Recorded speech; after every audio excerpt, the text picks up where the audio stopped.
Nithyanandam, everybody. Starting again today with part 6 of reading the Anahanta Chakra from the Guaranteed Solutions, a book written by His Divine Holiness, Bhagavan Sri Nithyananda Paramashivam. And yesterday I left off at the story which I have actually read out before, and it is from the Brahma Sutra. So this chapter here, it's to do with the Anahanta Chakra, which is located in the heart center, and it gets blocked by attention need and approval seeking.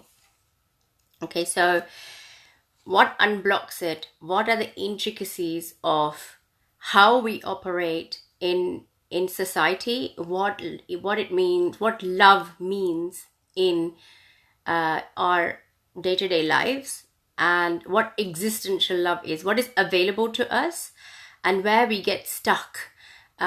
These are the revelations that are happening as I read through the different pages. So I usually read about maybe 1 or 2 pages and then see what insights come out, what kind of clicks may happen during the reading of the book. So Anahata, again I'll repeat, means that which cannot be created. So what Bhagavan is saying, His Divine Holiness Bhagavan Sri Nithyananda Paramashivam, who wrote this book, is saying that love is existential. We have access to existential love, but unfortunately we get stuck, or we have been trained to be stuck in a way to receive attention from other people, which we think is love. So when somebody gives us a compliment or says we are beautiful, or etc., we may feel lifted by that because we think we get attention from them. So we mistake that to be love. Okay, and then we get into a cycle of seeking approval constantly. So we're in our lives, we are actually walking around getting approval from people. Okay, so it's getting the certificate signed, as in good husband, good wife, good boyfriend, good girlfriend, etc. Now this story is from the Brahma Sutras. So I'm gonna start off where I finished off yesterday. So the book is Brahma Sutras, and this is where I'm going to start reading again. So the greatest book available to humanity. It is the unabridged edition of world philosophy from which other philosophies originated. It is the book of books. It was written by Vedavyasa, the greatest Indian scholar ever. An enlightened master gave this book to one of his disciples, Vachaspati Mishra, and asked him to write a commentary on this book. The master also gave his daughter Bamati in marriage to him and died soon afterwards. Vachaspati Mishra started out on his task earnestly. He was continuously engaged in writing. It became an intense and transforming meditation for him. He wrote for months. Soon months became years, and years became decades. He saw nothing else, thought about nothing else, and heard nothing else during that time. Finally, he finished the great work. Only the title of the book remained to be given. He looked up from his work. He saw an old lady lighting the lamp next to him. Vachaspati Mishra was surprised. He asked, "Who are you?" The lady replied, "Never mind about me. Continue with your work." He said, "The book is complete. Tell me who you are." The lady said, "I am your wife." Vachaspati Mishra was shocked. He was simply shocked at what happened. For 30 years, he had written the book without a thought about his wife. He could not believe himself. "Why didn't you remind me all these years?" he cried. "What for? You were immersed in the book. I felt no need to disturb you," she replied quietly. Vachaspati Mishra continued, "You have sacrificed your entire life for the sake of humanity. What can I do to make up for it?" Bamati replied, "It has been a joy to serve you. I feel privileged that I was able to serve you while you wrote this great book. Nothing more is needed. Vachaspati Mishra shed tears of joy. He paid his wife the greatest tribute. He named his life's work after her, Bamati. Even today, the most outstanding commentary on humanity's most precious book carries her name, Bamati. Bamati has become immortal because of her selfless devotion and love. She was so enough unto herself. It is not that she did not want to disturb her husband. She did not need to. There is a big difference between the two. Most of the time, we want attention but keep quiet, thinking that we should not disturb the other or we should not be a nuisance to them. But here, we are talking of a person who did not need attention. That is the difference. She did not feel that her youth was being wasted. She was not making any compromise. She was being her natural self, that's all. And that was enough for her. She did not have to exercise any difficult choice in not disturbing her husband. She was so centered in her inner energy that it did not matter to her at all. Bhamati lives even after she died. We are all dying every minute when we live. That is the difference.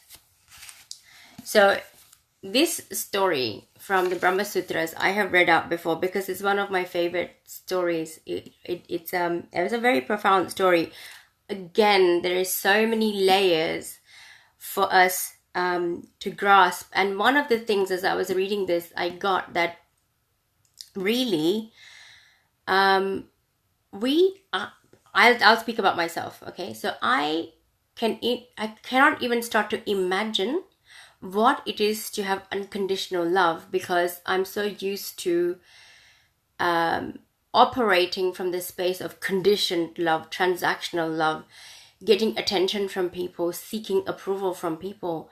When I know only that and there is no experience in the smallest of way of what it means to have existential love happening from inside of me, that's one of the clicks I got actually while I was reading this, that how do I even begin to change that?